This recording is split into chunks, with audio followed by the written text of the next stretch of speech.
Hello! Today I'll read you this book of Comtesse de Ségur. It is called Le Malheur de Sophie. Bonjour! Aujourd'hui je vais vous lire ce livre de Comtesse de Ségur. Il s'appelle Le Malheur de Sophie. And now we'll continue to read the chapter Le fruit confit. Et maintenant on va continuer de lire le chapitre Le fruit confit. Il fut recommandé d'elle. Elle recommanda un jour. Elle recommença toutefois que ne sait presque plus rien dans la boîte. Elle s'en approchait enfin. La frayeur la prit. Mon Dieu, que j'ai fait, dit-elle. Je ne vais que y goûter et j'ai presque tout mangé. Maman va s'en apercevoir dès qu'elle ouvrira la boîte. Elle deviendra que c'était moi. Que faire? Je pourrais bien dire que ce n'était pas moi, mais maman ne me croirait pas. Si je disais que ce sont les souris. Précisément, j'en veux courir ce matin, dans le corridor. Je dirais à maman seulement, je dirais c'était un rat, parce qu'un rat est plus gros qu'une souris, et qu'il mangerait plus, et comme j'ai mangé presque tout, il vaut mieux que ce soit un rat qu'une souris. Sophie agitait et s'esprit ferme la boîte. La repromette est placée dessus de la fauteuil. Elle retourna au jardin. Jean courait à bien avant qu'elle eût le temps de prendre sa pelle, qui Paul revenait. J'étais bien longtemps, n'est-ce pas? C'était que je ne trouvais pas mes souliers. On l'avait emporté pour les cirer, et j'ai cherché partout avant de les demander à Babysit. Qu'as-tu fait pendant que je n'étais pas? Rien de tout. Je jouais avec lui. Mais tu as laissé le bassin se vider. Il n'a plus rien dedans. Donne-moi ta pelle que j'ai béton un peu le foie pour le rendre plus solide. Va pendant ce temps puiser de l'eau dans le baquet. Sophie, elle chercha de l'eau, et pendant que Paul trouve un bassin qu'elle arrivait, Paul lui rendit la pelle et dit, ta pelle est tout pousse. Elle est collée au doigt, elle colle au doigt. Qu'est-ce que tu mets dessus? Rien, répondit Sophie. Rien. Je sais pas pourquoi elle colle. Et Sophie plaigna vivement ses mains dans le halpoir de plein d'eau, parce qu'elle venait de s'apercevoir qu'elle était posée. Pourquoi mets-tu tes mains dans l'arrosoir? demanda Paul. Pour voir si elle est froide. Quel drôle d'air tu as depuis que je suis revenue. On dirait que tu as fait quelque chose de mal. Quel mal veux-tu que je fasse? Tu n'as pas regardé. Tu ne trouves rien mal. Je ne sais pas pourquoi tu dis que j'ai fait quelque chose de mal. Tu as toujours des idées ridicules. Comment tu es fâché? C'est un plaisir que je faisais. Je t'assure que je ne crois pas à aucune mauvaise action de ta part. et je n'ai pas besoin de me garder d'un air si francheur. Sophie leva les épaules, répandit son arrosoir, et le versa dans le bassin, qui se vida sur le sable. Les enfants joueront ainsi jusqu'à 8 heures. Les bonnes viendraient la chercher et la emmèneraient 7 heures de coucher. Sophie eut une nuit peu agitée. Elle releva qu'elle était près d'un jardin dont elle séparait par une barrière. Ce jardin était rempli de fleurs et de fruits qui semblaient délicieux. Elle cherchait à y entrer son bond, et son âge était en arrêtant, et elle lui disait d'une voix triste: N'entre pas, Sophie, ne goûte pas. N'entre pas, Sophie, ne goûte pas à ces fruits qui te semblent si bons, et qui sont amerés et empoisonnés.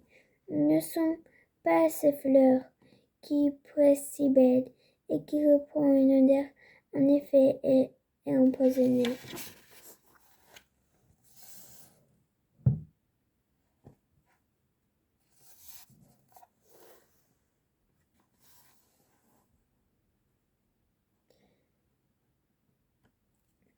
Ce jardin est le jardin de mal.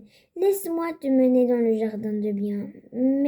Mais dit Sophie, le chemin pourrait y aller à bord, plein de pierres tenues qui l'auraient couvert d'un sable fin de pied, ou d'y longer même le chemin, et tu mettras dans le jardin de délicieux.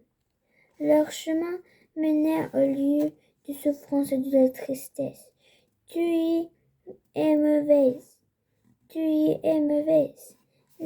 L'être, lui, habitant son méchant et cruel. Au lieu de te consoler, ils riront tes surfaces. Ils argumenteront en te tourmentant au même. Sophie hésita.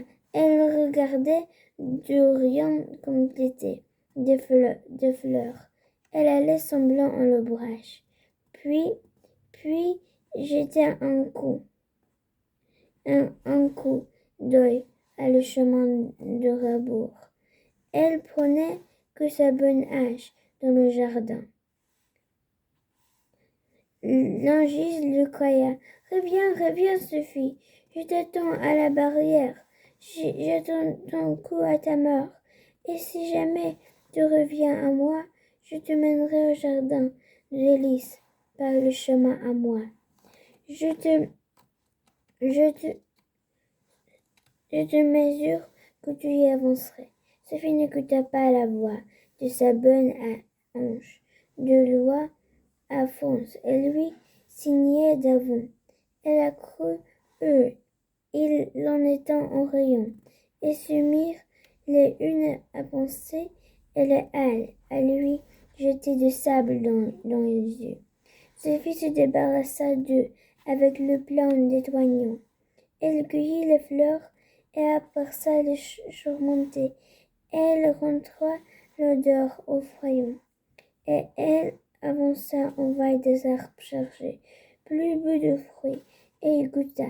Elle avait croyait encore que la fleur égouttée et demançait. Sophie, en triste, continua, mais la paroute fut tombée pour les fleurs et les fruits. Quand elle resta tombée au jardin du mauvais, elle pensa à sa bonne ange, et malgré les promesses qu'elle criait méchant, elle courut à la barrière, et aperçut son bon ange qui tenait les bras, repoussés du méchant enfant. Elle jeta ses bras à l'ange, et qu'il était cheminait au robeux. La première différence, mais plus avancée, et le chemin devant d'eux le pays, et semblait être agréable.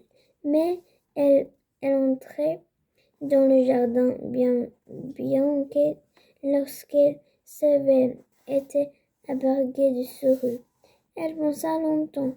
Elle se relève. Il pliera et il rend-moi le lendemain. Quand, quand elle alla chez sa maman, elle lui trouva le visage un peu convaincu, mais lui revit, lui, et, et avait fait oublier les fruits confits, et elle se mit tout de suite à raconter. Sais-tu qui peut signifier Sophie? C'est que le bon Dieu qui voit que tu n'es pas sage, et prévient par le moyen de crever le contenu, et fait qui du mal, et en pourcent. Tu arrêtes les chiens de plaisir. Ce jardin trompeur est refait, et jardin du bien. C'est le pendant au chemin de rabord. À la dire de prévenance d'agréable, et sans faire le chemin. Devant plus d'eux, à mesure que son bras s'était acquis d'être obligé d'un bond, s'il habituait et elle obéissait à la être bonne, et il souffrait laisser des volantes. Sophie agita sa chasse, et elle rendit aider sa maman. Elle voulait parler, mais elle ne pouvait s'y décider. Enfin, Madame de Rayon, qui voyait son agité, vient à son aide. Elle lui disait: Tu as quelque chose à avouer, Sophie. Tu n'oses pas faire parce que cela toujours dure une faute. C'est par mission le chemin de rabord, dans lequel t'appelles ton bon ange, et qui est fait pendant des voyons. Se fait écouter le hanche, et sûrement de présent du chemin, et d'un petit crochet, plus encore en figurant de cette main, et d'un tremble de sa maman, qu'elle met et parfait le bois de fruits confits. Et comment espérais-tu me cacher? Je voulais dire, maman, que c'était les rats qu'il avait mangés. Et j'aurais jamais cru. Comment tu penserais bien, puisque les rats ne pouvant pas laver les couverts de la boîte et le renfermer. Ensuite, les rats auront commencé par dévorer les déchirés de la boîte pour ouvrir les fruits confits.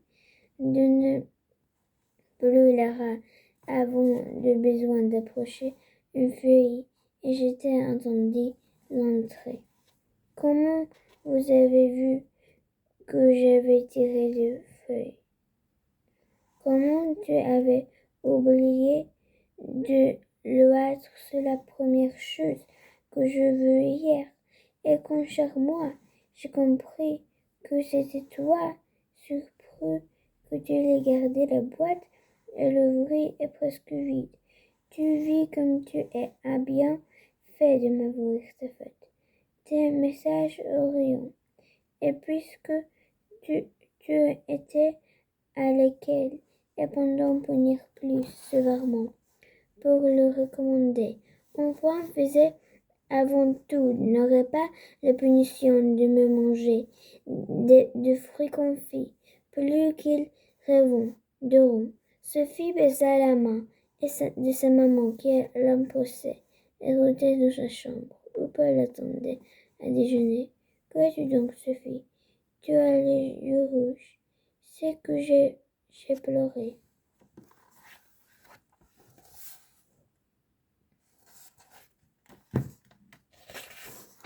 Pourquoi es-tu?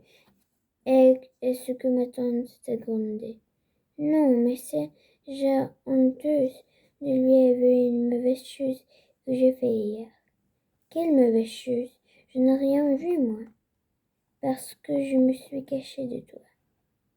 Elle se fit raconter à Paul comment elle avait mangé la boîte de fruits confits, après avoir voulu solidement les regarder et choisir le meilleur pour le lendemain.